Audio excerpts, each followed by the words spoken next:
وہ دیوتاؤں کی چہیتی تھی، پر اسرار سرگوشیاں اس کی رہنما تھیں، اس کی آنکھوں میں موت کی کڑکتی بجلیاں پوشیدہ تھیں، وہ انتقام کی آگ میں جل رہی تھی، اس کے ہاتھ میں زندگی کی لکیر تھی اور نہ موت کی، وہ سانپ سے بھی زیادہ زہریلی تھی، اپنے دشمن کی کٹی ہوئی گردن دیکھنا چاہتی تھی، پر اسرار اور شیطانی قوتیں اس کی راہ میں حائل تھیں، پر اسرار قوتوں کی مالک ایک دو شیدہ کی ہنگاموں بری داستان عجیب دید بان۔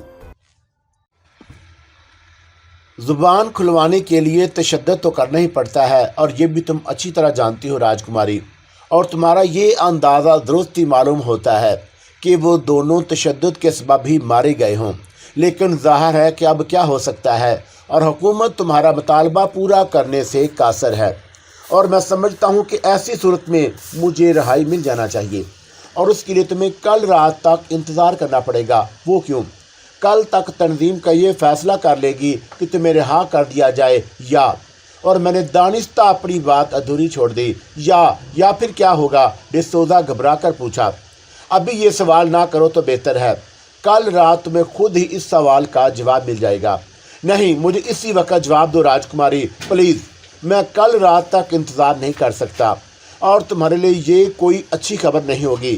بہتر یہی ہے کہ ضد نہ کرو، اور صاف صاف کیوں نہیں کہہ دیتی کہ مجھے قتل کر دیا جائے گا؟ وہ چیخ اٹھا۔ فرض کرو کہ ایسا ہی ہے تو یہ جان کر تمہیں کیا فائدہ؟ تمہیں معلوم ہے راجکماری کہ میں تم سے کیوں ملنا چاہتا تھا؟ میں دراصل تمہاری تنظیم کو مستقل طور پر ایک فائدہ پہنچانے کے بارے میں سوچ رہا تھا، اور جس سے تنظیم کو آئندہ کے لیے ایسا تحفظ حاصل ہو جاتا کہ اسے کوئی حکومت نقصان نہ پہنچا سکتی، مگر اب شاید یہ گفتگو لا حاصل ہے۔ ابھی تو کل رات تک کا وقت ہے، اور تم بتاؤ تو صحیح کہ کیا سوچا تھا؟ ممکن ہے تنظیم تمہارے بارے میں جو فیصلہ کرے وہ تمہارے حق میں ثابت ہو۔ کیا اب بھی ایسا امکان باقی ہے راجکماری؟ اس کی آنکھیں چمک اٹھی۔ ہاں، میں نے جواب دیا، تم کہنا تو جو کہنا چاہتے ہو کہہ دو، اور میں جس عہدے پر ہوں وہاں رہ کر تمہاری تنظیم کو فائدہ پہنچا سکتا ہوں، اور تنظیم کے خلاف حکومت جو بھی قدم اٹھانا چاہے میں اسے تم لوگوں کو قبل از وقت آگاہ کر سکتا ہوں۔ اور اس نے یہ کہہ کر پر امید نظروں سے میری طرف دیکھا، اور مجھے اس کی حماقت امیز بات پر ہنسی آ گئی۔ جب آدمی ہر طرف سے اندھیرا ہی اندھیرا نظر آتا ہے تو کسی روزن کی تلاش میں وہ ایسے ہی بچگانہ باتیں سوچنے لگتا ہے، اور پھر بھی اس نے یہی کہا، تو یہ بڑی ہی خوش قسمتی کی بات ہے مسٹر ڈسوزا کہ تم تنظیم کی خاطر اپنی قوم سے غداری کرنے پر آمادہ ہو۔ میری بات سن کر اس کے چہرے پر رونق نظر آنے لگی، اور وہ بولا، تو پھر راجکماری تم فوراً اپنی تنظیم کے ذمہ داران افسران سے بات کرو، اور یہ سنہری موقع پھر نہیں ملے گا۔ ٹھیک ہے، کل تمہیں اس کا جواب مل جائے گا، اور بطور ثبوت کہ تم واقعی تنظیم کے وفادار ہو، کہ کوئی ایسی اطلاع فراہم کر سکتے ہو جس سے تنظیم کو فائدہ پہنچ سکے۔ مسئلہ یہ کہ حکومت کا آئندہ کیا ارادہ ہے، اور تنظیم کے کون سے ارکان حکومت کی نظر میں مشتبہ ہیں جنہیں گرفتار کیا جانے والا ہے، اور اپنے محکمے کے سربراہ کی حیثیت سے کچھ تو معلوم ہوگا تمہیں۔ اس کے چہرے سے معلوم ہونے لگا کہ وہ سوچ میں پڑ گیا، اور پھر کچھ دیر بعد اس نے کہا، میرے ڈپٹی ڈائریکٹر جم نے مجھ سے اس شبے کا اظہار کیا تھا کہ حکومت کے حساس اداروں میں بھی شاید تنظیم کے ارکان گھس گئے ہیں، اور جن میں میرا محکمہ سر فہرست ہے۔ اس نے پچھلے دنوں مجھے چند افراد کی فہرست دی جن پر شبہ کیا جا سکتا ہے کہ وہ تنظیم کے لیے کام کر سکتے ہیں، اور میں ابھی تک ان لوگوں کے خلاف تفتیش کا احکامات جاری نہیں کر سکا، اور مجھے نہیں معلوم کہ واقعی ان میں سے کوئی تمہارا تنظیم کا رکن ہے یا نہیں، اور یہ تو تم بہتر ہی جان سکتی ہو۔ اگر تم کہو تو میں تمہیں ان کے نام بتا سکتا ہوں، اور اس طرح وہ لوگ آئندہ کے لیے چوکنا ہو سکتے ہیں، اور میں ذاتی طور پر یہ وعدہ کرتا ہوں کہ جو افراد ان سے تنظیم کے رکن ہوئے ان کے خلاف کوئی کارروائی نہیں ہوگی۔ تو پھر میں ان لوگوں کے نام بتاؤں؟ ہاں بتاؤ، اور میری یہ توقع پوری ہو ہی گئی کہ ڈسوزا سے کوئی اور کام کی بات معلوم ہو سکتی ہے، اور ڈسوزا نے 4 نام گنوائے، اور ان میں ایک نام سن کر بمشکل خود پر قابو پا سکی، اور وہ نام سب انسپکٹر ارشاد حسین کا تھا، اور میں نے وہ 4 نام اپنے ذہن میں محفوظ کر لیے۔ اور ڈسوزا نام بتا کر کہنے لگا کہ ان میں سے تم جس کے بارے میں یہ چاہو کہ تفتیش نہ ہو مجھے بتا سکتی ہو۔ اور डिसूज़ा की इन अल्फाज का मकसद मैं अच्छी तरह समझ रही थी, और वो इस तरह ये मालूम करना चाहता था कि जो नाम उसने बताए हैं उनमें से किसी का तल्लुक़ तंजीम से है। इनमें से तो किसी का भी ताल्लुक़ हमारी तंजीम से नहीं। हाँ, एक शख्स का नाम मैं तुम्हें ज़रूर बता सकती हूँ जो हमारी तंजीम का बाकायदा रुकन था और तुम्हारे महकमे में इंस्पेक्टर था, और ये नाम भी मैं इसीलिए बता रही हूँ कि अब वो शख्स इस दुनिया में नहीं, उसे कत्ल किया जा चुका है, और मैं ये बता सकती हूँ कि उसे तंजीम ही के एक रुकन ने कत्ल किया, इसलिए कि वह तंजीम को कुछ असूलों से इनहराफ करने लगा था। और तुम्हें यह सुनकर शायद हैरत हो कि उसका नाम इंस्पेक्टर प्रकाश था। इंस्पेक्टर प्रकाश, डिसूज़ा हैरत से बोला, और यूं उसे मेरी बात पर यकीन ना आया हो, और वो प्रकाश तुम्हारी तंजीम का रुकन था और तंजीम ही ने उसे कत्ल करा दिया। जी हाँ मिस्टर डिसूज़ा, अगर उससे कुछ हमाकतें सरजद ना होती तो वो बड़े काम का आदमी था, और अपने अफसरान की नज़र में उसने बड़ा एतमाद हासिल कर लिया था, और उस पर किसी को भी शक नहीं हो सकता था। बताओ, क्या मैं गलत कह रही हूँ? और तुम्हारा ख्याल बिल्कुल दुरुस्त है राजकुमारी, वो तो हमारा गुड बक्स में था, उस पर तो हुकूमत दुश्मन सरगर्मियों में शरीक होने का शुबा भी नहीं किया जा सकता था। मगर प्रकाश के बारे में हमने ये अंदाज़ा लगाया था कि उसे मामला ने कत्ल किया होगा, और हमने इसीलिए फौरी तौर पर उसके ज़ेर हिरासत मुलाजम को रिहा कर दिया था। अब तुम ये बता रही हो कि तंजीम के एक रुकन ने उसे कत्ल कर दिया, और मेरे लिए ये बात भी हैरान कुन है। और एक बात बताओ, मैंने मौका से फ़ायदा उठाया, तुम लोगों ने मामला के साथ रियायत क्यों की और बराह रास्त उस पर हाथ क्यों नहीं डाला? मरकज़ी हुकूमत के आला हकाम की तरफ से हमें यही हुक्म दिया गया था, डिसूज़ा ने बताया, और यही मेरा भी अंदाज़ा था जिसकी तस्दीक आज हो गई। यानी जब भी उसकी तरफ से कोई जारहाना कदम उठाया जाए तो तुम्हारा महकमा पिसपाई इख्तियार कर ले। मैंने मज़ीद वजाहत चाही। हाँ, मुझे खुद भी इस पर हैरत थी, लेकिन हुक्म की तामील तो करना ही थी। मामला की निगरानी इस तरह कराए जाने का हुक्म था कि खुद उसे भी इल्म ना हो, और दूसरी सूरत में निगरानी उठा लेने का हुक्म था। एक मरतबा एक ASI दुर्गा प्रसाद मामला की नज़र में आ गया, और मामला ने उसके बड़े बाजार में पिटाई करा दी, और फिर डिसूज़ा मुझे वही कुछ सब बताने लगा जो अरशाद हुसैन के ज़रिए पहले ही मेरे इल्म में आ चुका था। और आखिर में उसने कहा, इस वाक़े के बाद मामला की निगरानी वक्ती तौर पर ख़त्म कर दी गई, और मुझे वो वाक़या याद आ गया जब पहली मरतबा डिसूज़ा से मेरी मुलाकात हुई थी, और मुझे शुबा था कि डिसूज़ा ने दानिस्ता शब्बू को फरार होने का मौका दिया, जो मेरी गिरफ्त से निकलकर उसकी कोठी में जा घुसा था, और उस वक्त डिसूज़ा ने मुझे अपनी बातों में उलझा लिया था। मिस्टर डिसूज़ा, क्या आप किसी साधु शब्बू को भी जानते हैं? मैंने पूछ ही लिया, और मेरे इस सवाल पर डिसूज़ा चौंक उठा और फिर कहने लगा, तुम उसे किस तरह जानती हो? और ये मेरे सवाल का जवाब नहीं, और मैंने उसके चेहरे पर नज़रें जमा दी। ये उसी मामला का चक्कर था, और आखिरकार वो चंद लम्हे बाद बोला, मरकज़ी हुकूमत के आला हकाम ही की तरफ से मुझे यह हदायत मिली थी कि कदीम काली घाट के मंदिर के बड़े पुजारी महाराज चंद्र मोहन के साथ तावन किया जाए, और वो बड़े महाराज के नाम से मशहूर है, और उसी ने मुझे यह पैगाम भेजा था कि शब्बू उसका चेला है, और एक मरतबा के सिवा कभी मुझे बड़े महाराज या शब्बू के तावन की ज़रूरत पेश नहीं आई, और मामला से बचकर एक मरतबा शब्बू मेरी कोठी में आ घुसा था, और उसके पीछे मामला। और फिर डिसूज़ा ने एतराफ़ कर लिया कि उसने दानिस्ता शब्बू को अपनी कोठी के अकबी दरवाजे से फरार होने का मौका फराहम किया था।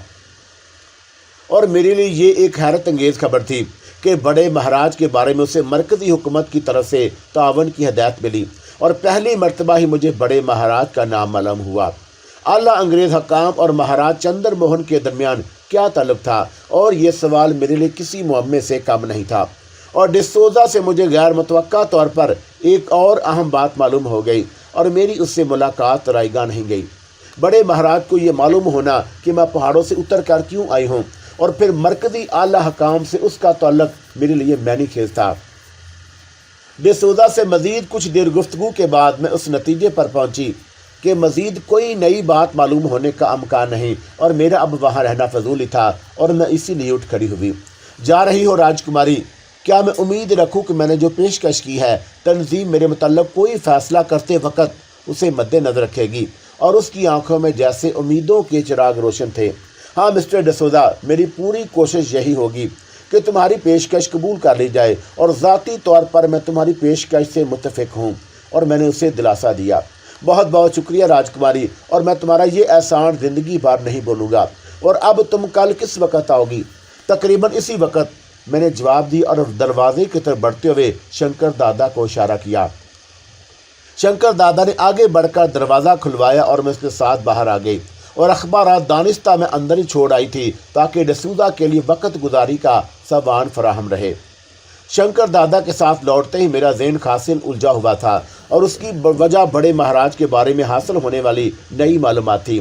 اور اب میرا یہ خیال مزید پختہ ہو گیا کہ بڑے مہاراج کا مقصد محض میرے جسم کا حصول نہیں، اور معاملہ کچھ اور ہی معلوم ہو رہا تھا۔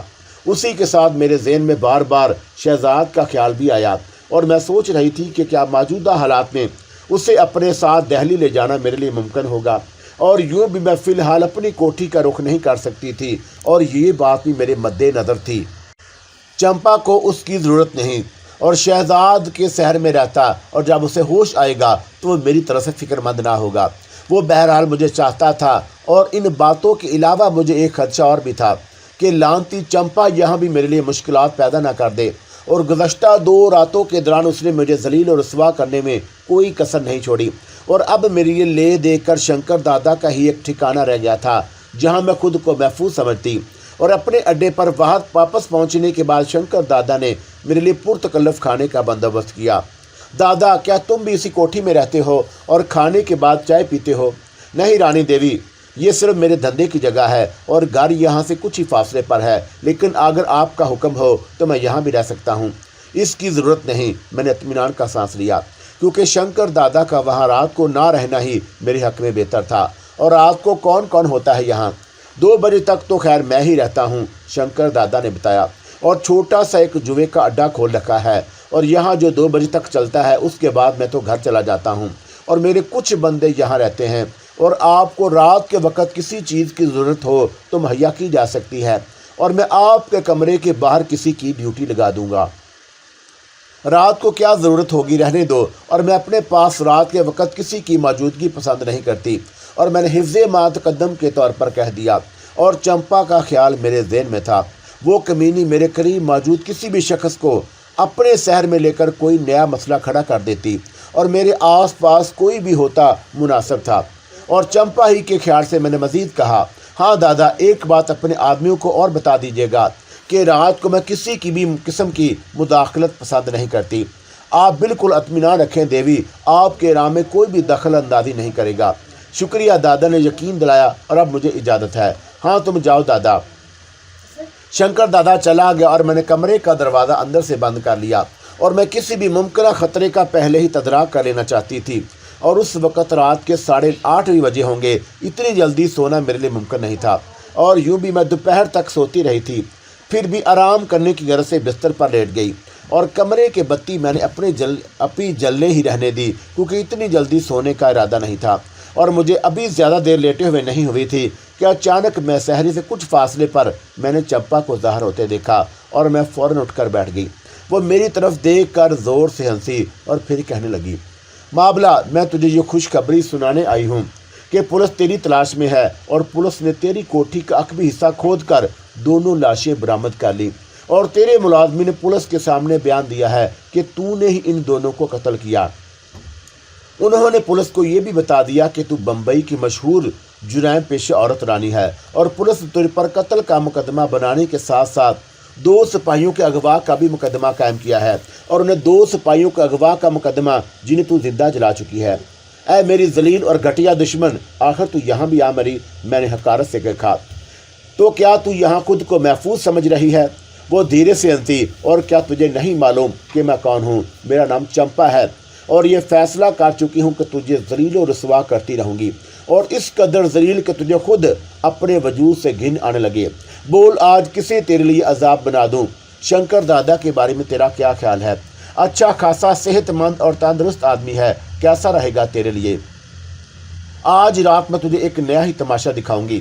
چمپا، اپنی ذلیل حرکتوں سے باز آ جا، ورنہ میں تیرا بہت برا حشر کروں گی۔ اور میں غصے میں بل کھا کر رہ گئی۔ تو ایک روز اسی حسرت میں مر جائے گی، وہ ہنس دی۔ ویسے کیا کہتی ہے، اگر پولیس کو آگاہ کر دیا جائے کہ تو کہاں چھپی ہوئی ہے تو کیسا رہے؟ اور سن، پولیس کو یہ بھی بتایا جا سکتا ہے کہ तेरी ये लंबी जुल्फ़ें नकली हैं और अगर इन्हें खींच कर देखा जाए तो ये हाथ में आ सकती हैं। इसके अलावा ये कि तेरे चेहरे पर खोटा मास्क चढ़ा हुआ है। और ये भी सोचा, अहमक औरत के फिर रानी की हैसियत से मेरी शिनाख्त कौन करेगा। और मैंने उस पर तंज किया, क्या तू उसे मुश्किल समझती है? तेरा वो चपड़ू शहजाद ये बयान देगा कि तू ही रानी है और तू ही मामला, और अगर तेरा शीतल जिंदा होती तो भी ये तस्दीक कर सकती थी। और वही शीतल के तूने जिसका धर्म भ्रष्ट करके उसका नाम फातिमा रख दिया था। और मुझे मालूम था कि चंपा मेरे बारे में जो फैसला कर चुकी है वही करोगी, और अगर मैं कुछ कहूँगी तो उससे उसे कोई फ़र्क नहीं पड़ेगा। और मैं यही सोच कर बोली, तुझसे जो हो सके कर ले, और मैं तेरी किसी घटिया वार से नहीं डरती, दफ़ा हो जाए यहाँ से। और अब यहाँ तुझे ढूंढते हुए आई हूँ तो मेरा इतनी जल्दी दफ़ा होना मुमकिन नहीं। मैं अगर चली गई तो तेरी नींद हराम कौन करेगा और तू ज़लीलो रुस्वा कैसे होगी।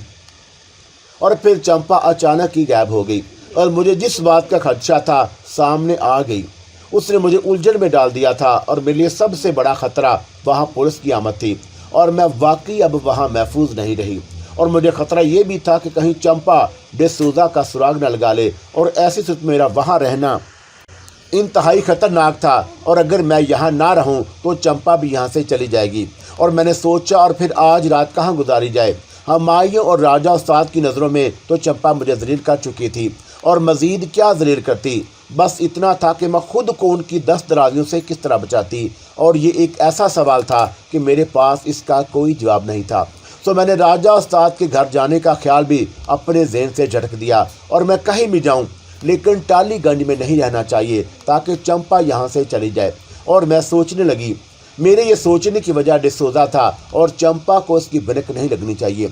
और मुझे ये भी खबर थी कि वो जहन पढ़ लेने पर भी कादर थी, और अगर वो शंकर दादा को अपने शहर में लेकर मेरे खिलाफ इस्तेमाल करती तो ऐन मुमकिन था कि उसका जहन भी पढ़ लेती, और फिर उसे मालूम हो जाता कि डिसूज़ा को कहाँ रखा गया है, और ये बहुत ख़तरनाक होता। शंकर दादा को चंपा से दूर रखने की यही सूरत थी कि मैं वहाँ से चली जाती। और सोचते सोचते रात गुजारने का एक ठिकाना मेरे ज़हन में आ ही गया। वहाँ मैं पहले भी रह चुकी थी, और ये फ़ैसला करते ही मैं उठ खड़ी हुई, और मैंने अपने दोनों सूटकेस उठाए और कमरे का दरवाज़ा खोलकर बाहर आई। और मैं सीधी गेट की तरफ बढ़ती चली गई, और कोठी के गेट पर शंकर दादा का जो आदमी मौजूद था, मैं उसके करीब जाकर रुक गई और उसे मुखातब किया, सुनो, दादा से कह देना मैं चली गई और अब कल शाम को 5 बजे आऊँगी। अगर आपका हुक्म हो तो दादा को बुला लाऊं। दादा कोठी ही में मौजूद है। नहीं, मैंने इनकार कर दिया। तुम बस उन्हें मेरा पैगाम पहुंचा देना। और मैं ये कहकर गेट से बाहर आ गई। सूट केसों के साथ ट्राम में सफ़र करना मुनासिब नहीं था, और मैंने इसलिए एक टैक्सी कर ली और लोअर चेतपुर रोड चलो, मैंने टैक्सी में बैठते ही कहा। टैक्सी चल दी और मैंने टालीगंज में रात ना गुजारने का फ़ैसला करके एक तरफ तो शंकर दादा की नज़र में खुद को जलील होने से बचा लिया, और दूसरी जन्म चंपा को डिसूज़ा का सुराग लगाने से रोक दिया। और मैंने वो रात मूसा सेठ के मुसाफिर खाने में गुजारने का फ़ैसला कर लिया। और लानती चंपा मुझसे कोई घटिया वार करती तो मेरे लिए वहाँ सभी अजनबी होते और किसी के सामने मुझे शर्मिंदगी ना होती। चंपा ने मुझे अपने इरादा ज़ाहिर करके अच्छा ही किया, और अगर वो मुझ पर गफलत में कोई वार करती तो मैं उससे बचना मेरे लिए मुश्किल हो जाता। टैक्सी फासले तय करती रही और मैं अपने ख्यालों में खोई रही, और मैं चौंकी उस वक़्त जब टैक्सी अचानक रुक गई और मैंने इर्द गिर्द का जायज़ा लिया। सामने ही अंग्रेज़ी अल्फाज में धर्मतला पुलिस स्टेशन लिखा हुआ था, और टैक्सी थाने के कंपाउंड में दाखिल हो गई। खतरा खतरा, और मेरे ज़हन ने गर्दान की, ये तो मुझे कहाँ ले आए। मैंने सख्त लहजे में टैक्सी वाले को मुखातब किया। जहाँ के लिए आपने कहा था जी, वहीं लेकर आया हूँ, टैक्सी ड्राइवर ने जवाब दिया। और उसी वक्त मेरी निगाह सामने से आते हुए पुलिस इंस्पेक्टर पर पड़ी और मैं उछल पड़ी। उसके साथ कई पुलिस वाले भी थे, और ये वही पुलिस इंस्पेक्टर था जिसे रहमत अपने साथ लेकर मेरी कोठी पहुंचा था। और वो सीधा टैक्सी के सामने आकर रुक गया और मुझसे मुखातब हुआ, रानी देवी नीचे उतर आओ। और मेरा नाम रानी नहीं राहिला है, मैं तेजी से बोली। तुम कोई भी रूप अपना लो, बच नहीं सकती, और मुझे इतला मिल चुकी है कि तुम भेस बदले हुए हो। और ये कहते ही उसने टैक्सी का पिछला दरवाज़ा खोल दिया, और फिर उसकी नज़र मेरे करीब रखे हुए सूट केसों पर पड़ी। और अब ये ना कहना कि दोनों सूट केस तुम्हारे नहीं, और यही सूट केस तुम्हारे पास उस वक़्त देखे गए थे जब तो मिसेस अग्रवाल बनी हुई थी। उतरो उतरो, वरना खुद बाहर घसीट लूँगा। और मेरे लिए ये समझना कोई मुश्किल नहीं था کہ مجھے وہاں لا کر پھنسانے والی چمپا کے سوا کوئی اور نہیں ہو سکتی، اور اس نے ٹیکسی ڈرائیور کو یقیناً اپنے شہر میں لے لیا تھا۔ دوسری جانب اس پولیس انسپکٹر کو میرے بارے میں آگاہ کر دیا تھا، اور ٹیکسی رکتے ہی وہ اس طرح تھانے سے باہر آ گیا جیسے میرا ہی منتظر ہو، اور مجبوراً مجھے ٹیکسی سے اترنا ہی پڑا۔ اسی وقت پولیس انسپکٹر نے سپاہیوں کی طرف مڑ کر کہا، اور دونوں سوٹ کیس مال خانے میں جمع کرا دو، اور دو سپاہیوں نے آگے بڑھ کر ٹیکسی سے سوٹ کیس اتار لیے۔ اب تم چلتے پھرتے نظر آؤ، پولیس انسپکٹر نے ٹیکسی والے کو مخاطب کیا۔ جی صاحب جی، ٹیکسی ڈرائیور حیران سا ہو کر بولا اور انجن سٹارٹ کرنے لگا۔ ٹھہرو، تم غریب آدمی لگتے ہو، کرایہ لیتے جاؤ۔ اور میں نے اپنا ہینڈ برس کھولا، اور بڑی سخی بن رہی ہو، اسے ادھر لاؤ اور یہ بھی مال خانے میں جمع ہوگا۔ پولیس انسپکٹر نے میرے ہاتھ سے پرچھ ہی لیا۔ یہ ظلم ہے، میں چیخ اٹھی۔ ہوگا، پولیس انسپکٹر بولا اور پھر ٹیکسی ڈرائیور کی طرف مڑا۔ تو ابھی تک یہیں کھڑا ہے کہ تجھے بھی حوالات کی ہوا کھانی ہے؟ اور ٹیکسی ڈرائیور نے جلدی سے اپنی ٹیکسی ریورس میں لے کر موڑی اور رفو چکر ہو گیا۔ اسے اندر لے کر آؤ، اس کا نام تو آج تک بہت سنا ہے مگر درشن نہیں کیے، اور ہم بھی دیکھیں کہ بمبئی میں جس کا نام کا ڈنکا بجا ہوا ہے وہ ہے کیسی۔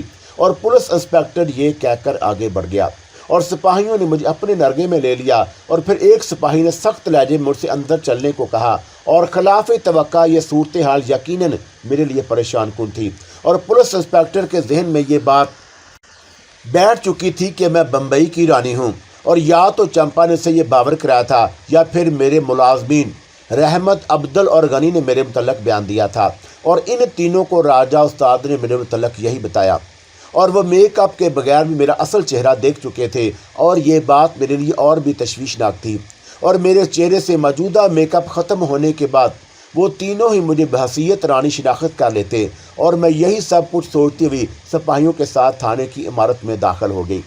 اس کی تلاشی لے کر اسے حوالات میں بند کر دو، پولیس انسپکٹر نے سپاہیوں کو حکم دیا، اور اس کی نقاب کشائی تھوڑی دیر کے بعد ہوگی۔ کسی عورت کے لیے یہ بات قابل شرم کہی جا سکتی ہے کہ مرد اس کی تلاشی لیں، مگر مجھے یہ ستم بھی برداشت کرنا پڑا، اور خیریت یہ ہوئی کہ تلاشی لیتے ہوئے سپاہیوں نے کوئی گھٹیا حرکت نہیں کی، اور شاید اس کی وجہ وہاں پولیس انسپکٹر کی موجودگی تھی، ورنہ تو پولیس والے عموماً اتنے شریف نہیں ہوتے، اور ایسے خوبصورت مواقع سے وہ پورا فائدہ اٹھاتے ہیں۔ اور تلاشی لینے کے بعد مجھے تنگ و تاریک حوالات میں بند کر دیا گیا، اور وہاں اتنی سڑاند آ رہی تھی کہ مجھے متلی ہونے لگی، اور کافی دن سے شاید وہاں کی صفائی نہیں ہوئی تھی۔ میرے چہرے سے فوری طور پر میک اپ شاید اس لیے ختم نہیں کیا گیا کہ پولیس انسپکٹر میری شناخت کی خاطر رحمت وغیرہ کو بلوانے والا تھا، اور تقریباً پونے گھنٹے بعد مجھے حوالات سے نکالا گیا۔ پولیس والے مجھے ایک کمرے میں لے آئے، اور میرا قیاس درست ہی ثابت ہوا۔ وہاں پہلے ہی میرے ملازمین موجود تھے، اور ان میں شہزاد بھی تھا جس کا چہرہ اترا ہوا تھا، اور وہ سبھی دیوار سے لگے ایک طرف کھڑے تھے، اور سامنے ہی ایک گندی سی میز کے پیچھے کرسی پر پولیس انسپکٹر بیٹھا ہوا تھا، اور مجھے کمرے میں داخل ہوتا دیکھ کر وہ اپنی کرسی سے اٹھ کر میرے قریب آ گیا، اور میرے لیے یہ پہلا موقع تھا کہ میں کسی کے تھانے میں آئی تھی۔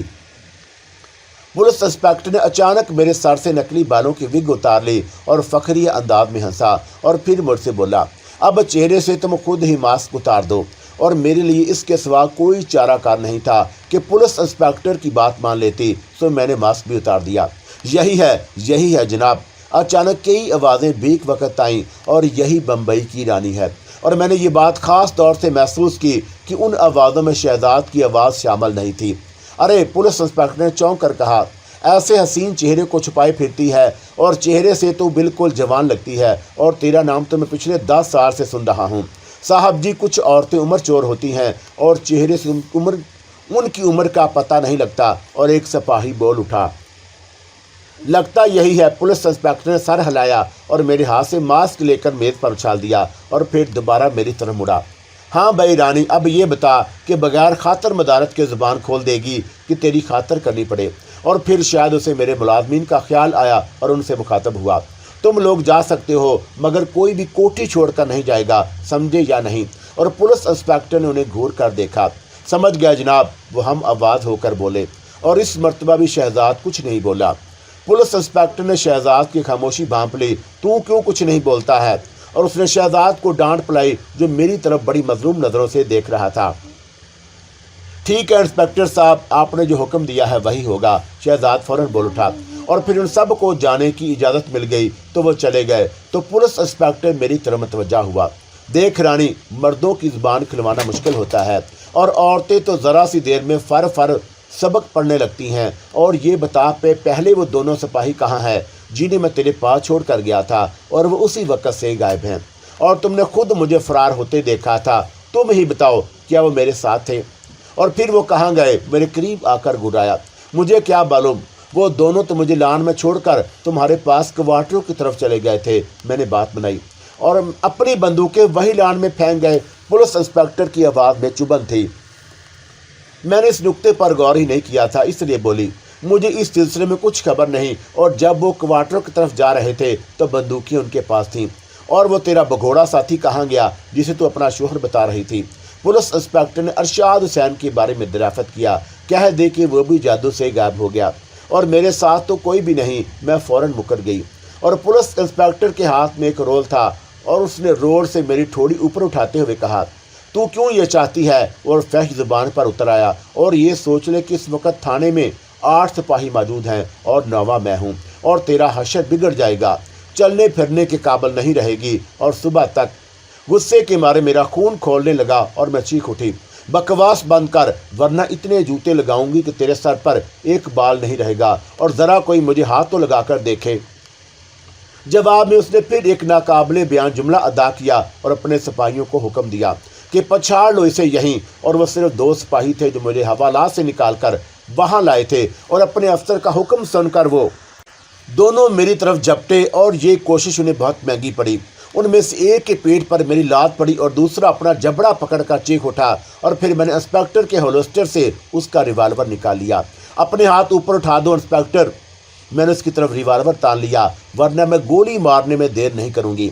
और पुलिस इंस्पेक्टर ने हैरत से मेरी तरफ देखा और दोनों हाथ उठा दिए। यकीनन उसका रिवाल्वर लोड ही था, वरना वो मेरा हुक्म ना मानता। और अब तुम दोनों भी हाथ उठाकर दीवार की तरफ मुंह करके खड़े हो जाओ। और मैंने कमरे में मौजूद दोनों सिपाहियों को हुक्म दिया और उन दोनों ने भी हुक्म तामील में देर नहीं की।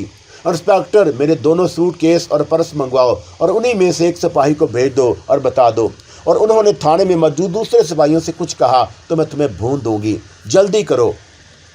और मजबूरन पुलिस इंस्पेक्टर को मेरा हुक्म भी मानना पड़ा और उसने एक ही सिपाही को मेरे सूटकेस लेने भेज दिया और उसे ताकीद कर दी कि किसी को कुछ ना बताए। और मेरे उस पर्स के बारे में उसने बताया था कि वो वहीं उसकी मेज़ के दराज में मौजूद है। और मेरे कहने पर उसने दराज से पर्स निकाल कर मेरे सामने रख दिया और दूर हट गया।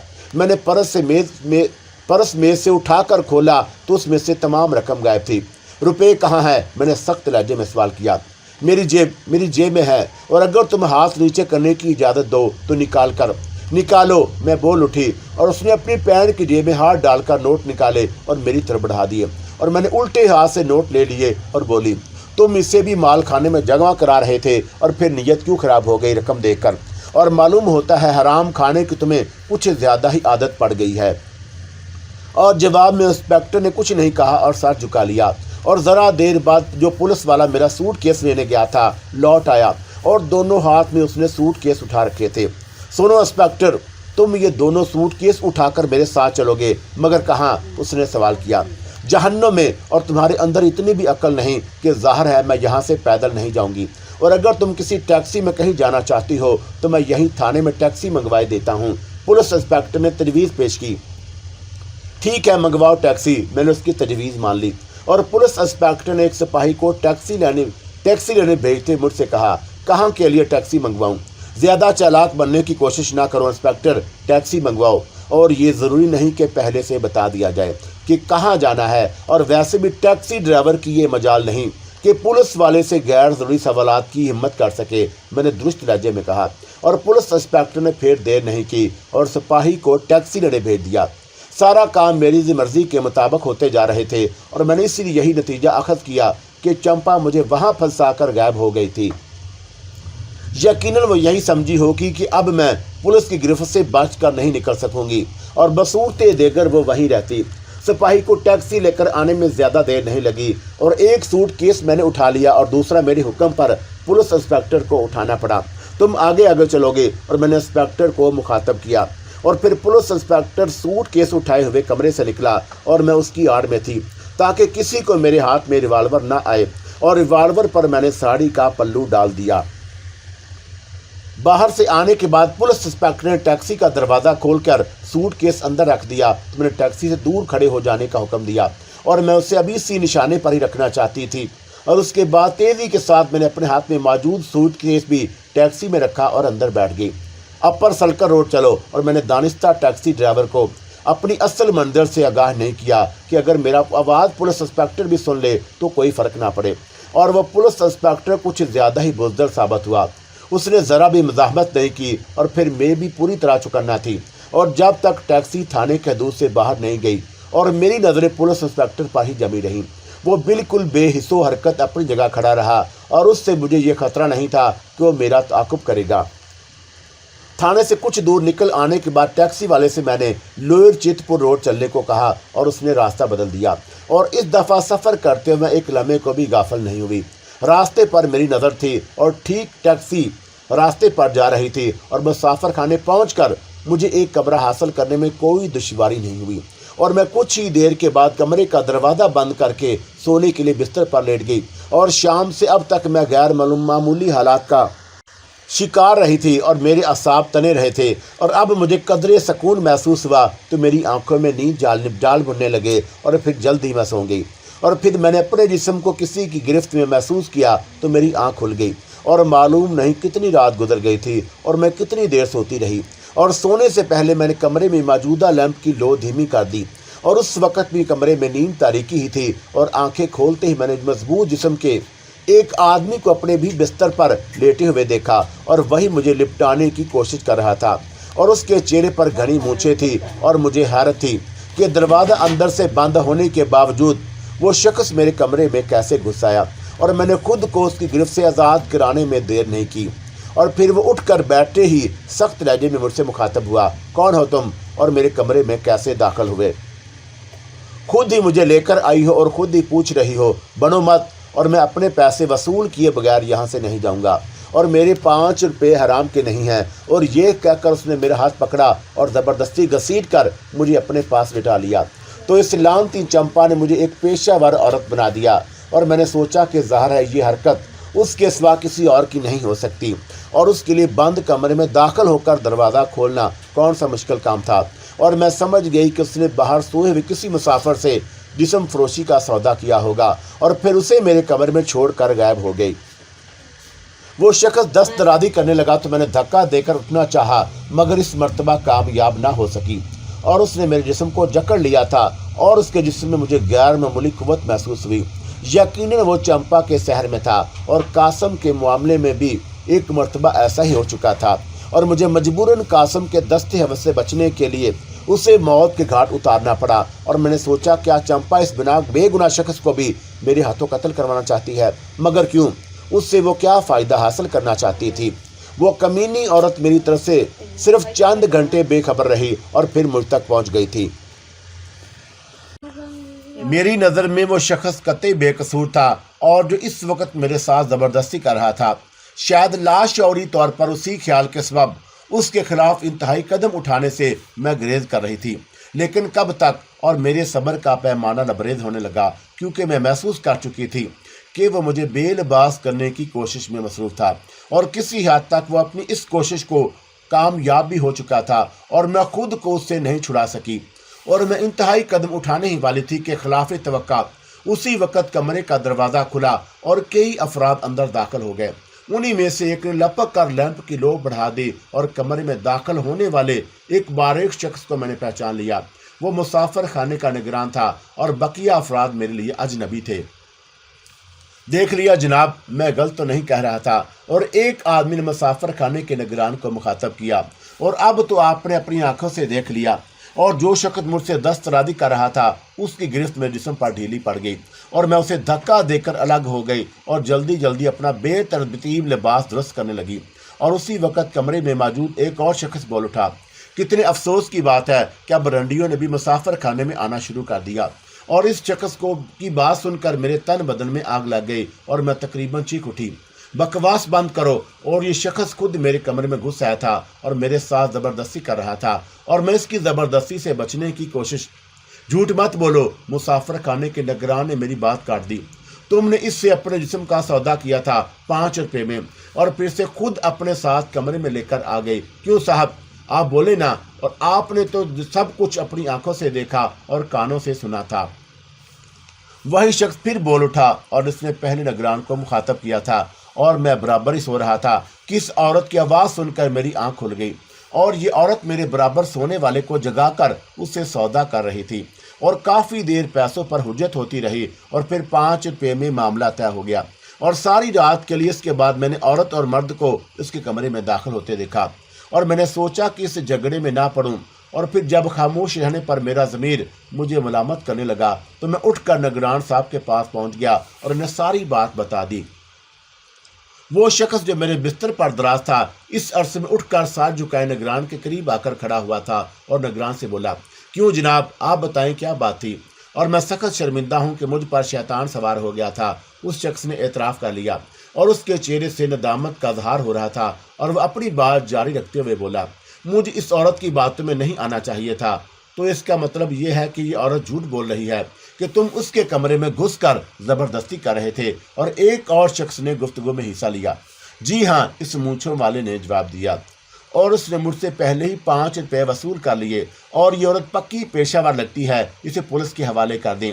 اور ایک شخص نے نگران کو مشورہ دیا، چلو بی بی نکلو یہاں سے، اور تم جیسی عورتوں کا یہاں کیا کام؟ نگران نے مجھے مخاطب کیا، اور اس کے لہجے میں حقارت تھی۔ مجبوراً مجھے اپنا سوٹ کیس اٹھا کر کمرے سے باہر آنا پڑا، اور پھر باہر نکلتے ہی مجھے اپنے ہینڈ پرس کا خیال آیا، اور لپک کر پھر اندر کمرے میں گھس گئی۔ پرس غائب تھا، اور پھر میں نے سارا کمرہ چھان مارا، مگر پرس نہیں ملا، اور اس عرصے میں نگران بار بار مجھے کمرے سے نکلنے کی تاکید کرتا رہا، اور میں نے اسے بتایا کہ اپنا پرس ڈھونڈ رہی ہوں، اور وہ لوگ بہرحال کمرے سے میرے نکلنے کے منتظر رہے، اور پرس گم ہونے کی صورت میں میرے پاس ایک پھوٹی کوڑی نہیں تھی، اور پھر مجھے چمپا کا خیال آیا، اور پھر میں کمرے سے نکل آئی۔ پرس کی تلاش فضول ہی تھی، اور یہ حرکت بھی اسی کمینی چمپا کی ہو سکتی ہے، اور یہ سوچتے ہوئے میں نے طویل سانس لیا۔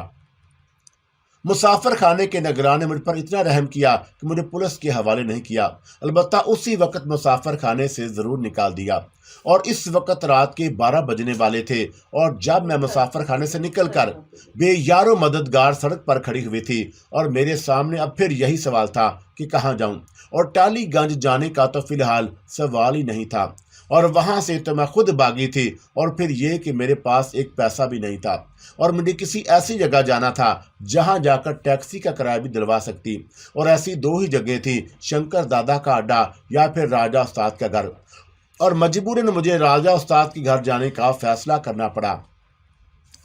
مجھے کوئی ٹیکسی تو نہیں مل سکی، ہاں رکشہ مل گیا، اور کلکتے میں اس زمانے تک زیادہ ٹیکسیاں بھی نہیں تھیں، اور یوں بھی رات کے وقت ٹیکسیوں کا حصول ذرا مشکل ہوتا تھا، اور اپنے مزاج کے خلاف رکشے میں بیٹھ کر میں چاندنی چوک پہنچ گئی۔ تم ٹھہرو، میں ابھی پیسے لے کر آتی ہوں، اور رکشہ والے سے یہ کہہ کر اتر گئی، اور سوٹ کیس اٹھائے بلڈنگ میں گھس گئی۔ دروازہ فوراً ہی نہیں کھلا، اور میں منتظر رہی، اور پھر ہمایوں نے آ کر دروازہ کھولا، اور مجھے دیکھ کر چونک اٹھا، رانی تم؟ ہاں، میں نے جواب دیا، اور پھر رکشہ والے کو اندر سے پیسے لا کر دینے کو کہا، اور ہمایوں لپکتا ہوا اندر گیا اور پیسے لے آیا، اور پھر اس نے خود ہی کہا کہ میں دے آتا ہوں، تم اندر چلو۔ میں اندر پہنچی تو معلوم ہوا کہ راجہ استاد بھی جاگ چکا ہے، اور اسی نے مجھے آواز دے کر اپنے کمرے میں بلا لیا۔ اس وقت کہاں سے آ رہے ہو؟ راجہ استاد کے لہجے میں تشویش تھی، اور میں سوٹ کیس ایک طرف رکھ کر اس کے قریب بیٹھ گئی اور طویل سانس لے کر بولی، کچھ نہ پوچھو استاد، آج کل ستارے گردش میں ہیں۔ ستارے گردش میں ہوں تمہارے دشمنوں کے، اس نے پرخلوص لہجے میں کہا، اور پھر بولا، ویسے تم تھی کہاں؟ اور مجھے تو غنی وغیرہ کچھ اور ہی بتا رہے تھے، اور ان کی باتوں پر مجھے یقین سا نہیں آیا، اور کچھ سمجھ میں نہیں آیا کہ یہ سب چکر کیا ہے۔ تم کب گئے تھے وہاں؟ صبح تو خیر گیا ہی تھا، اور رات کو بھی کوئی 9 بجے کے قریب وہاں پہنچا، اور راجہ استاد نے بتایا۔ تو پھر غنی وغیرہ کیا کہہ رہے تھے تم؟ وہ بتا رہے تھے کہ شام کو پولیس نے تمہاری کوٹھی پر چھاپا مارا تھا۔ میں سو جاؤں استاد، دروازہ بند کر دیا ہے میں نے، باہر سے ہمایوں کی آواز آئی۔ ہاں سو جاؤ، اور سنو، صبیحہ کو جگا کر ذرا وہ 2 کپ چائے بنوا دو۔ رہنے دے استاد، ایسی کوئی خاص ضرورت محسوس نہیں ہو رہی چائے کی، مجھے تو ہو رہی ہے، بنوا لے بھائی چائے۔ اور راجہ استاد نے بلند آواز میں کہا، اچھا استاد، ابھی جگاتا ہوں صبیحہ کو، ہمایوں نے جواب دیا۔ اور ان لوگوں نے یہ نہیں بتایا उस्ताद के पुलिस ने छापा क्यों मारा था? शाहिद रहमत बता रहा था कि किसी ने पुलिस से मुखबरी कर दी और तुम्हारी कोठी के अकबी हिस्से से पुलिस ने फातिमा और कासम की लाशें भी बरामद कर लीं। और राजा उस्ताद ने बताया और मैं समझ गई कि उन लोगों ने राजा उस्ताद को हकीकत से बेखबर ही रखा। और रानी, ये सब किस्सा क्या है? फातिमा को कासम ने क्यों कत्ल कर दिया और फिर खुद भी क्यों मारा गया? बात कुछ समझ में नहीं आ रही और राजा उस्ताद के चेहरे पर फिक्रमंदी का इज़हार होने लगा। और वो लोग बता रहे थे कि कासम की लाश तुम्हारे क्वार्टर से मिली। और कासम तुम्हारे क्वार्टर में कैसे पहुंच गया? ज़ाहिर है कि उसे तुमने तो नहीं बुलाया होगा। और मैं सो रही थी कि अचानक कासम की हल्की सी चीख सुनकर मेरी आंख खुल गई और मालूम नहीं वो किस लिए मेरे क्वार्टर में आया था। और मैंने उसे ज़मीन पर गिरकर तड़पते देखा और उसी वक्त एक सांप पर मेरी नज़र पड़ी जो कमरे से निकल रहा था। और मैं समझ गई कि कासम को सांप ने काटा है।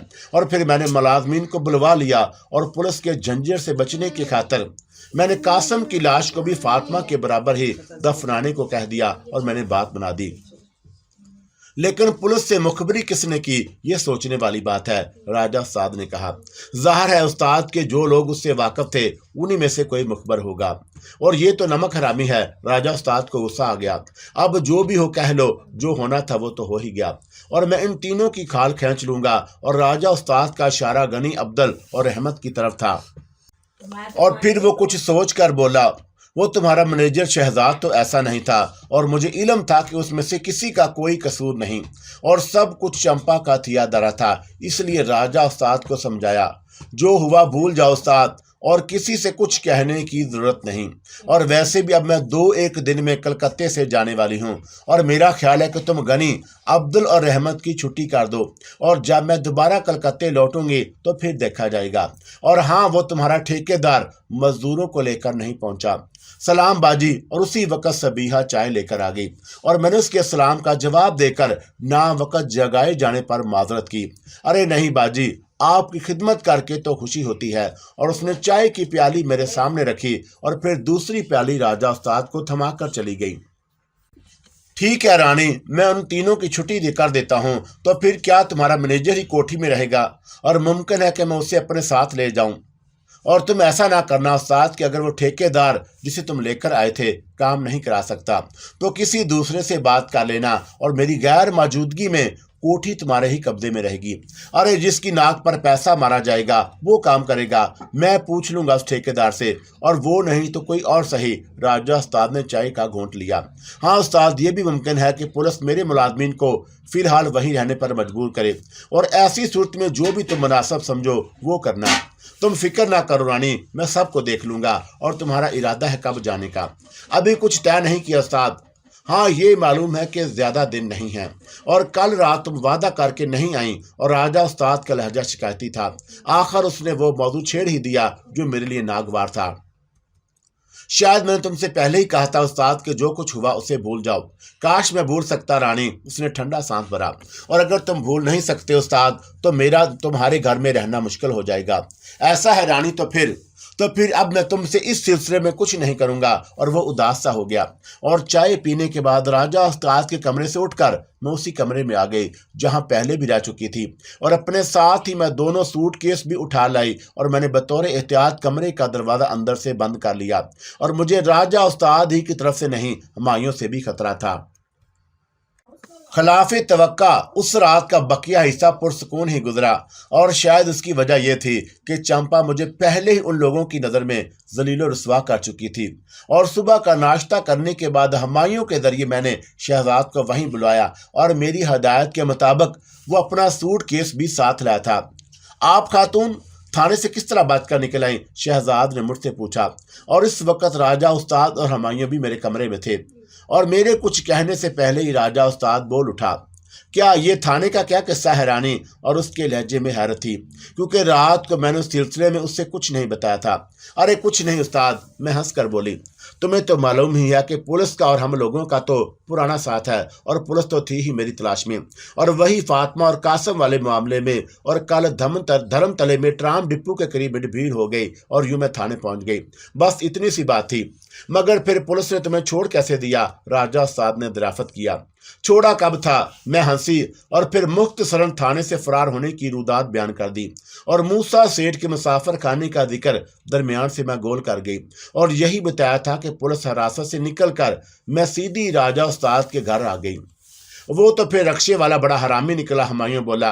झूठ बोलकर वो मुझसे ज्यादा किराया ले गया और वो कह रहा था कि लोअर चितपुर रोड से सवारी लाया हूं।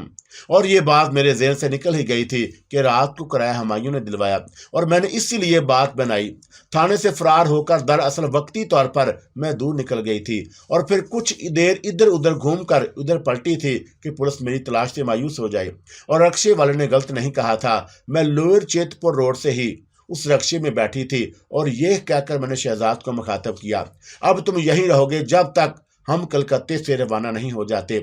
लेकिन पुलिस इंस्पेक्टर ने तो कहा था कि लानत पड़ो उस पर। दोपहर के बाद उस रोज मैंने अपने चेहरे पर एक नया मेकअप किया और उसी वक्त राजा उस्ताद से मैंने मजीद 5,000 रुपये ले लिए क्योंकि वो और हुमायूं धंधे पर जाने वाले थे। और शहजाद से मैंने अपने लिए एक हैंड पर्स खरीद कर मंगवा लिया और राजा उस्ताद को मैंने बता दिया था कि मेरा इरादा टालीगंज जाने का है और ये कि मैं रात को लौट आऊंगी। और 3:30 बजे मैं हुमायूं और राजा उस्ताद के एक साथ घर से निकले और शहजाद को मैंने राजा उस्ताद के घर पर ही छोड़ दिया। और 5 बजने में अभी खासी देर थी और मुझे 5 बजे तक टालीगंज पहुंचना था, इसलिए टैक्सी की और फिर वक्त से पहले ही मैं शंकर दादा के अड्डे पर पहुंच गई। मुझे नए मेकअप की वजह से फिर कोठी के गेट पर रोका गया मगर तारुफ कराने के बाद शंकर दादा तक पहुंचा दिया गया। वो इसी कोठी के एक कमरे में था। और कल क्या हो गया था रानी कि आप अचानक चली गई? शंकर दादा ने मालूम किया। बस एक ज़रूरी काम याद आ गया था और कोई ऐसी खास बात नहीं। और फिर बोली कि वो अग्रवाल जी आते होंगे, गेट पर कहलवा दो। कहवा चुका हूँ, वो आएंगे तो उन्हें भी यहीं बैठ दिया जाएगा। और फिर हम चाय पी ही रहे थे कि अरशाद हुसैन भी आ गया और शंकर दादा ने उसके लिए भी चाय मंगवा ली। माफ़ करना दादा, मुझे अग्रवाल जी से तन्हाई में कुछ बात करना है। माफ़ करना दादा, मुझे अग्रवाल जी से तन्हाई में कुछ बात करना है। और मैंने शंकर दादा से उस वक्त कहा जब वो चाय का आखिरी घूंट ले रहा था। कोई बात नहीं देवी जी। वो उठ खड़ा हुआ और जब मेरी ज़रूरत हो तो बुलवा लीजिएगा। और कमरे के बाहर मेरा आदमी मौजूद है, मैं कोठी में ही हूँ। और शंकर दादा के जाते ही मैंने धीमी आवाज़ में अरशाद हुसैन को मुखातब किया। और डिसोजा की किस्मत का क्या फैसला हुआ? खसो का जहाँ पाक, अरशाद हुसैन ने तवील सांस लेते हुए बताया। और तंजीम के सरबराह ने मकामी शाख के सरबराह का फैसला बहाल रखा, यानी डिसोजा की ज़िंदगी का चिराग गुल कर दिया जाए। और यह किस्सा भी आखिर ख़त्म हो ही गया। और अमूमन मकामी शाखों के निगरान या सरबराह जो फैसला करते हैं उन्हीं को बहाल रखा जाता है। और मुझे अंदाज़ा था कि मामला के यही होगा। और कल आप जब चले गए तो मैं डिसोजा से जाकर मिली और मैंने कहा और फिर उसे डिसोजा से होने वाली गुफ्तगू से आगाह किया। और शबू और महाराज का जिक्र दानिस्ता मैंने नहीं किया और बाकी सारी बातें बता दी। तो आखिरकार उन्हें मुझ पर शक हो ही गया और मुझे भी कुछ अंदाज़ा था कि अब ज़्यादा दिन सरकारी मुलाजमत का तोक मेरे गले में नहीं रह सकेगा। और वैसे आपने उससे ये मालूम करके मुझ पर बहुत बड़ा एहसान किया, वरना मैं धोखे में मारा जाता। अरशाद हुसैन ने इज़हार ममनूनियत किया। अरशाद, आप ये कैसी गैरों जैसी बातें कर रहे हैं और ये भी कोई एहसान की बात है? वैसे इरादा क्या है? क्या मुलाजमत छोड़ देंगे? ये इतना आसान नहीं मामला।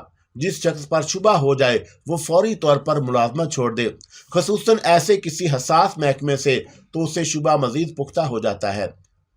2 बातों से मैं फिलहाल एक पर अमल करना पड़ेगा, या तो मैं रूपोश हो जाऊं या फिर कुछ अरसे के लिए तंजीम की सरगर्मियों से कतई अलहदगी इख्तियार कर लूं।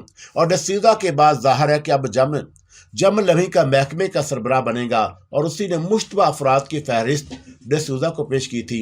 ऐसी सूरत में वो मुकम्मल इख्तियारात मिलते ही महकमे में मौजूद मुश्तबा अफराद के बारे में फौरी तौर पर कोई कदम उठाएगा और मैं इस सिलसिले में अपने साथियों से मशवरा करने के बाद ही कोई फैसला कर सकूंगा। खैर, ये तो सब बात की बातें हैं। फिलहाल तो ये बताइए कि क्या आप वाकई डिसोजा को कत्ल कराने के बाद उसकी लाश CID ऑफिस के सामने फेंकवाने का इरादा रखती हैं, जैसा कि आप कल कह रही थीं? और अरशाद हुसैन ने मेरी तरफ सवालिया नज़रों से देखा। वैसे तो खैर उसकी लाश कहीं भी फिकवाई जा सकती है, लेकिन हुकूमत पर तंजीम की धाक इसी सूरत में बैठेगी जो आप बेहतर समझें, और मैं तो खतरे के ख्याल से कह रहा था। खतरा तो उसे उस दिन यहाँ रखने में भी था, और उसकी मौत के बाद खतरा टल जाएगा। और मुझे हैरत इस बात पर है मामला कि आपकी एम्मा पर शंकर दादा ने इतना बड़ा खतरा कैसे मोल ले लिया। और शंकर दादा जैसे जुराइम पेशा अफराद के जुराइम के भी एक हद मुकर्रर है, और ऐसे मामलात में वो तो हाथ ही नहीं डालते जिनमें कोई माली मुनाफकत हो ना हो। और इस पर भी मैं हैरान होता हूँ कि ये लोग आपका इतना एहतराम करते हैं। और मैंने अरशाद हुसैन की बात को नज़रअंदाज करते हुए दरियाफ्त किया, डिसौजा की मौत का मंजर देखना है अरशाद, और मेरी बात सुनकर वो चौंका। क्या आप मुझे वहां भी साथ ले जाना चाहती हैं? क्या हर्ज है, चलते हैं। और मैं कुछ सोचते हुए मुस्कुराई। आप कहती हैं तो मुझे कोई एतराज नहीं। और फिर मैंने शंकर दादा को बुलवा लिया और वो आ गया। वो मेरा इशारा समझकर क्या अगर वालजी भी चलेंगे? हाँ, मैंने जवाब दिया और उठ खड़ी हुई। क्या रहा देवी, इसे छोड़ना है? शंकर दादा ने उठते हुए सवाल किया। नहीं, खत्म करना है उसे, और आज रात उसकी लाश भी CID के ऑफिस के सामने फिकवारी है। देवी, इसे आप अपने हाथों से खत्म करेंगी या मैं कत्ल करूं? शंकर दादा ने मालूम किया। तुम फिक्र ना करो दादा, वो इस तरह मर जाएगा कि खुद उसे भी खबर नहीं होगी। और मैं कुछ सोचते हुए बोली, और फिर बोला, वलायती शराब मिल जाएगी? क्यों नहीं, कहें तो मंगवाऊं? हाँ, मंगवा ही लो। और ये कहते हुए दोबारा बैठ गई। और शंकर दादा चला गया तो अरशाद हुसैन बोला, मामला शराब का क्या करना है? डिसौजा को पिलानी है। मैं मुस्कुराई।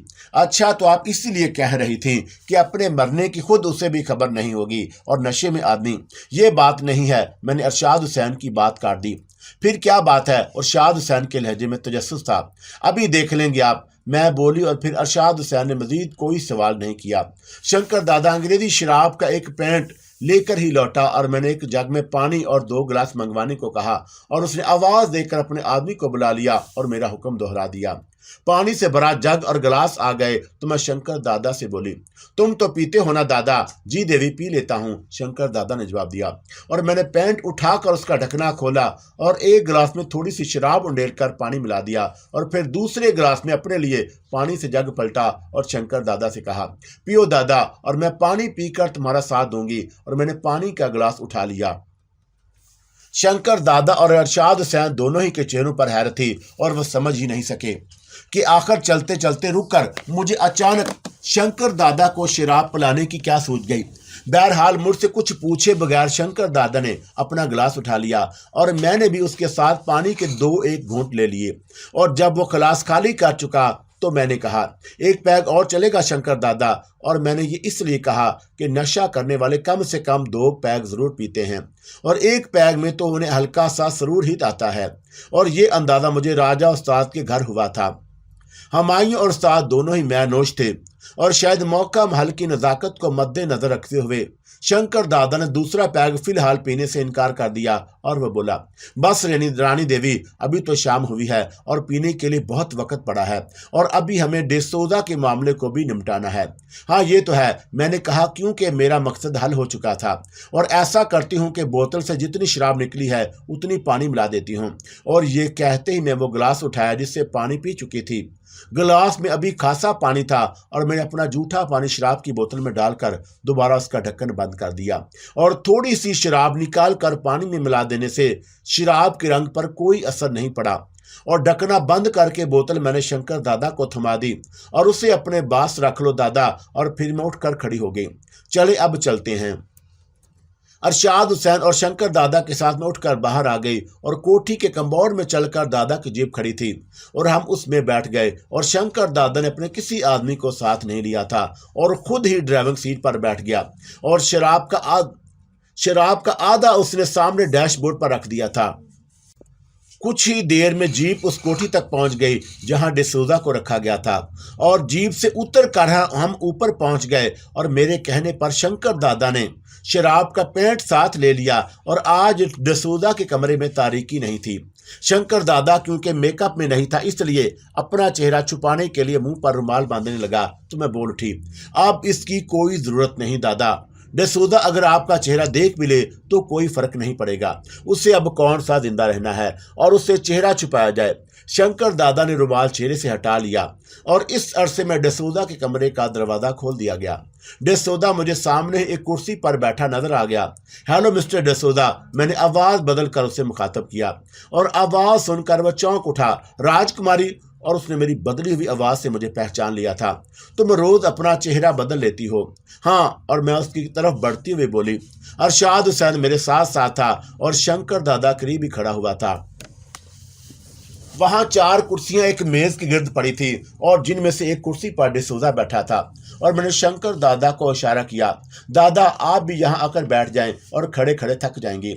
और फिर मैं अरशाद हुसैन और शंकर दादा बाकी तीनों खाली कुर्सियों पर बैठ गए और शराब की बोतल शंकर दादा ने अपने गोद में रख ली और डिसूजा सवालिया नजरों से अरशाद हुसैन और शंकर दादा की तरफ देख रहा था।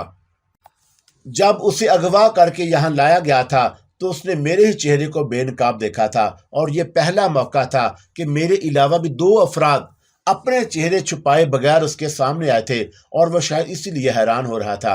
मिस्टर डिसूजा, ये शंकर दादा हैं, ये इलाका इन्हीं का है। और मैंने उससे शंकर दादा का तारफ कराया और उसने शंकर दादा की तरफ मुसाफे के लिए हाथ बढ़ा दिया। कौन सा इलाका है? डिसूजा ने शंकर दादा से गर्मजोशी के साथ हाथ मिलाते हुए पूछा। टालीगंज, और मैंने बताया और मेरे नजदीक डिसूजा से अब कुछ भी छुपाना बेसूद था और यहाँ शंकर दादा का सिक्का चलता है और तुम्हें अगवा करने वालों में से एक ये भी थे, तो इनका ताल्लुक सरफरोश तंजीम से है। डिसूजा ने पुरइज़्तिराब लहजे में सवाल किया। नहीं, शंकर दादा ने तुम्हें मेरे कहने पर अगवा किया था और वो शख्स इनका नंबर 2 है जो तुम्हारी गोली से जख्मी हो गया था और तुम्हें फिक्रमंद होने की जरूरत नहीं, वो जिंदा बच गया है और सरफरोश तंजीम का रुकन तो ये हैं। और मैंने अरशाद हुसैन की तरफ इशारा किया और फिर बोली, मगर तुम इन्हें पहचान नहीं सकोगे क्योंकि ये भी मेरी तरह मेकअप में हैं। तो क्या बगैर मेकअप के पहचान लेता? डिसूजा चौंक कर बोला। हाँ मिस्टर डिसूजा, मैंने इत्मीनान से कहा, क्योंकि इनका ताल्लुक तुम्हारे ही महकमे से है। मेरे महकमे से? डिसूजा के लहजे में शदीद हैरत थी। हाँ, और बगैर मेकअप के तो मुझे भी पहचान लोगे, मैं हंस कर बोली। तो क्या तुम्हारा ताल्लुक भी मेरे ही महकमे से है? नहीं मिस्टर डिसूजा, मैं अपनी असली आवाज में बोली। मैं वो हूँ जिसे तुम स्ट्रिप टेज डांस दिखाना चाहते थे। और मैंने ये कहते हुए अपने चेहरे से मास्क उतार दिया। मामला, वो उछल पड़ा। तुम यहाँ? और ये सब इंस्पेक्टर अरशाद हुसैन हैं, मैंने बताया। और फिर अरशाद हुसैन ने कहा, अरशाद, आप भी मिस्टर डिसूजा को अपना चेहरा दिखा ही दें। और अरशाद हुसैन ने उलझी हुई नजरों से मेरी तरफ देखा मगर मास्क उतार ही दिया और डिसूजा की आंखें हैरत से फैली हुई थीं। तुम्हें मालूम है मिस्टर डिसूजा कि तुमसे कोई भी बात क्यों नहीं छुपाई जा रही? और मैंने डिसूजा को अपनी तरफ मतवज्जा किया कि क्यों मामला? वो हक लाया। इसलिए मिस्टर डिसूजा कि सरफरोश तंजीम ने तुम्हारी पेशकश कबूल कर ली है और तंजीम तुम्हें अपना दोस्त बनाना चाहती है और दोस्तों से कोई बात छुपाई नहीं जाती। तो मामला, तो क्या तुम्हारा ताल्लुक भी उसी तंजीम से है? नहीं मिस्टर डिसूजा, तंजीम से मेरा कोई ताल्लुक नहीं।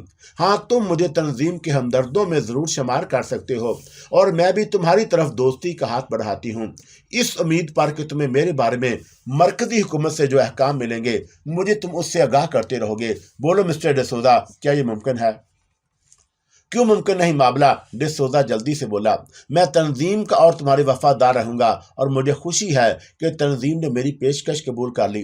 जाहिर है कि मामला, अब तो मुझे रिहाई मिल जाएगी। और उसने मुतवक्का नजरों से मेरी तरफ देखा। हाँ मिस्टर डिसूजा, तुम्हें रिहाई मिल जाएगी आज। और ये कहकर मैंने शंकर दादा को मुखातब किया, ज़रा एक जग पानी और गिलास मंगवा लो और दादा और बोतल मुझे थमा दो। और शंकर दादा ने शराब की बोतल मुझे थमा दी। उसी वक्त डिसूजा ने बताया कि पानी का जगह और गिलास कमरे में ही मौजूद हैं और उसके बताने पर शंकर दादा मसहरी के सराहने रखा हुआ जग और गिलास उठा लाया और उस वक्त तक बोतल मैंने मेज पर रख दी। तुमसे दोस्ती और तावन की खुशी में तुम्हारे लिए मैं तोहफा लाई हूँ। और मैंने डिसूजा की तरफ देखते हुए कहा और डिसूजा इस पर मेरा शुक्रिया अदा करने लगा और फिर बोला, मगर मामला, क्या मैं अकेला ही पीऊंगा? सॉरी मिस्टर डिसूजा, मैं ड्रिंक नहीं करती, वरना तुम्हारा साथ जरूर देती। और मैंने माजरत कर ली। हाँ, तुम्हारे लिए पैग जरूर बना सकती हूँ। اور اس نے ایک بار پھر میرا شکریہ ادا کیا اور اخلاقاً اس نے شنکر دادا اور ارشاد حسین کو بھی ساتھ پینے کے لیے مدعو کیا اور یہ دونوں بھی نہیں پیتے۔ میں فوراً بول اٹھی اور مجھے ڈر تھا کہ کہیں شنکر دادا اس کے ساتھ پینے پر آمادہ نہ ہو جائے، اور پھر میں نے بوتل کا ڈھکنا کھول کر گلاس میں شراب انڈیل لی اور جگ سے اس میں سے پانی ملا دیا۔ اس کے بعد گلاس اٹھا کر ڈسوزا کی طرف بڑھا دیا۔ اس نوازش کے لیے میں تمہارا ممنون ہوں مابلا۔ اور ڈسوزا نے میرے ہاتھ سے گلاس لے لیا اور اپنے ہونٹوں تک گلاس لے جاتے ہوئے اچانک وہ رک گیا اور بڑبڑانے لگا، مگر کیوں؟ کیا شراب زہر آلود ہے؟ اور یہ کیسے ہو سکتا ہے؟ لیکن تم کون ہو اور میرے سامنے کیوں نہیں آتی؟ اچھا میں نہیں پیتا۔ اور اس نے گلاس میز پر رکھ دیا اور مجھے ایسی نظروں سے دیکھنے لگا جیسے پہلی بار دیکھا ہو۔ کیا ہوا مسٹر ڈسوزا؟ میں نے اسے مخاطب کیا۔ مابلا، تم نے مجھ سے جھوٹ بولا ہے اور یہی کہ تنظیم نے تمہاری پیشکش قبول کر لی اور تم یہی کہنا چاہتے ہو، اور میں نے اسے گھور کر دیکھا۔ میں سمجھ چکی تھی کہ کھیل شروع ہو چکا ہے اور چمپا یقیناً مجھے تلاش کرتی ہوئی وہاں پہنچ چکی تھی اور اسی نے ڈسوزا کو شراب پینے سے روک دیا۔ لیکن اب مجھے زیادہ فکر نہیں تھی کیونکہ چمپا بہت دیر میں وہاں پہنچی تھی۔ ہاں مابلا، مجھے معلوم ہو چکا ہے کہ تنظیم کے سربراہ نے میری موت کا حکم جاری کر دیا ہے، اور تم جو شراب مجھے پلا رہی ہو وہ زہر آلود ہے، اور یہ زہر آلود شراب پلا کر تم مجھے قتل کر دینا چاہتی ہو۔ بولو، کیا ایسا نہیں ہے؟ مسٹر ڈسوزا، اگر تم حقیقت جان ہی گئے ہو تو تمہیں میرا شکر گزار ہونا چاہیے، اور میں نے تمہاری موت کو آسان بنا دیا ہے۔ مگر میں تو مرنا نہیں چاہتا اور میں ہرگز یہ شراب نہیں پیوں گا۔ یہ کہتے ہی ڈسوزا ایک دم اٹھ کھڑا ہوا، اور تم لوگ مجھے قتل نہیں کر سکتے، نہیں۔ اور چمپا کو اس جگہ کا علم ہو چکا تھا اور وہ کسی بھی لمحے کوئی مصیبت کھڑی کر سکتی تھی، اور ڈسوزا کو جلد از جلد ٹھکانے لگایا جانا ضروری تھا۔ اور یہی سوچ کے میں نے شنکر دادا کو اشارہ کیا، اور میرا اشارہ پاتے ہی شنکر دادا ڈسوزا کی طرف جھپٹا، اور اسی کے ساتھ میں بھی کرسی سے اٹھ کر کھڑی ہو گئی، اور ڈسوزا کی پھرتی قابل دید تھی۔ شنکر دادا اسے اپنی گرفت میں نہیں لے سکا اور ڈسوزا اسے کمرے میں نچاتا پھر رہا تھا۔ اس کا مطلب یہی تھا کہ وہ چمپا کے شہر میں ہے اور چمپا وہاں موجود تھی، اور چمپا کی وہاں موجودگی اس بات کی دلیل تھی کہ وہ ڈسوزا کے متعلق ابھی پولیس کو مطلع نہیں کر سکی، اور وہ اگر وہاں سے غائب ہو جاتی تو یہ خطرہ پیدا ہو جاتا۔ اور شنکر دادا کے ہاتھ اب چاقو نظر آ رہا تھا، اور اس کے چہرے سے شدید غصے کا اظہار ہوا، اور اس کی وجہ شنکر دادا کے ماتھے پر لگنے والی چوٹ تھی۔ اور ڈسوزا کو پکڑنے کے چکر میں اس کا سر کمرے کی ایک دیوار سے ٹکرایا، اور اسے یہ تو معلوم ہو ہی چکا تھا کہ ڈسوزا کو قتل کرنا ہے، اس لیے چاقو نکال لینا بہرحال خلاف مسرت نہیں تھا۔ میں اسے ختم کیے دیتا ہوں، ارشاد حسین نے مجھے مخاطب کیا، اور دوسرے لمحے اپنی جیب سے ریوالور نکال لیا۔ نہیں، میں نے اسے روک دیا۔ ممکن ہے گولی چلنے کی آواز سے قریبی کوٹھیوں کے رہنے والے اس طرح متوجہ ہو جائیں، یا ان میں سے کوئی پولیس کو فون کر دے کہ اس کوٹھی میں گولی چلنے کی آواز سنی گئی ہے، اور ریوالور جیب میں رکھ لیا۔ اور پھر کیا کریں گے آپ؟ وہ خود ہی نہیں آ رہا اور چھلاوا بنا ہوا ہے وہ، ارشاد حسین نے کہا۔ میں کوشش کرتی ہوں، اور یہ کہتے ہی میں اپنی جگہ سے اچھلی اور مخالف سمت سے شنکر دادا ڈسوزا کو گھیر رہا تھا، اور ادھر سے میں نے اس پر جست بری اور حیرت انگیز طور پر ڈسوزا ہم دونوں ہی کے درمیان سے نکل گیا، اور میں سحری پر جا کر گری، لیکن اٹھنے میں دیر نہیں لگی، اور ڈسوزا اب کمرے کے دروازے سے پشت لگائے چوکنا انداز میں ہم دونوں کی طرف دیکھ رہا تھا، اور معلوم نہیں شنکر دادا کو کیا سوجی کہ اس نے اپنا چاقو کو نوک کی طرف سے پکڑا اور پھر ڈسوزا کا نشانہ لیا، اور ڈسوزا تیزی سے فرش پر بیٹھ گیا اور چاقو کا پھل دروازے میں گڑ گیا، اور ڈسوزا اٹھا اور اس نے چاقو پر قبضہ کر لیا، اور اس کے ہاتھ میں چاقو آ جانا میرے نزدیک خطرناک تھا۔